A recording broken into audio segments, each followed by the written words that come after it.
Quand as-tu décidé que ça allait occuper ta vie complètement? Je ne l'ai jamais décidé parce que ça a été décidé pour moi.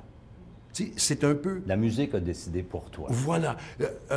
Paul-André, c'est un peu comme... On décide pas que nos cheveux grisonnent, on décide pas que la peau vieillisse. C'est la nature qui le décide pour nous. On peut compenser avec la teinture ou quoi que ce soit, mais...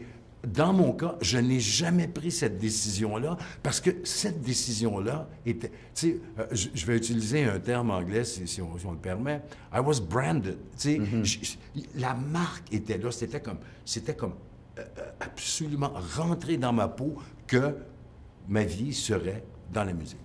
L'engagement et l'excellence dans les arts, est-ce que tu crois que ça contribue à faire évoluer la culture? Faire évoluer notre culture. Mais c'est certain. Je disais tantôt, chaque génération a droit à sa place au soleil et à son génie. Et l'évolution, tu sais, l'évolution, ce n'est pas nécessairement l'évolution darwinienne.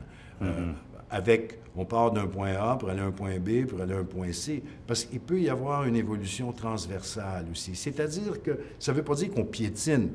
On imagine que tout à peu près a été dit, mais c'est la façon de le dire.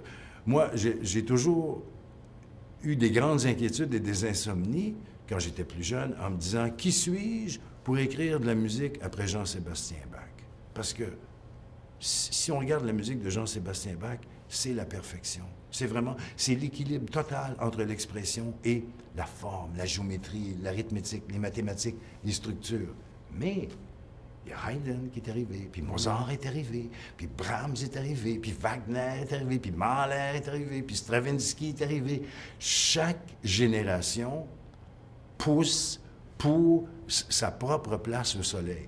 Ce faisant, si on construit son édifice sur un édifice solide, sur des bases solides, ben, ce qui va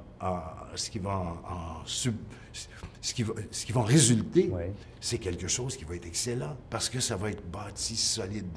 Et ça pousse, parce que c'est dans notre nature, les êtres humains. Hein? C'est pour ça qu'on s'en va dans l'espace, parce qu'un jour, il va falloir la quitter, notre planète. Notre planète, un jour, elle n'existera plus. Tu sais, là. Le Soleil va exploser, ça va devenir une supernova. Il faut aller ailleurs. Alors, on n'a pas le choix. Ça va prendre du temps, on va trouver un moyen, mais il faut aller ailleurs.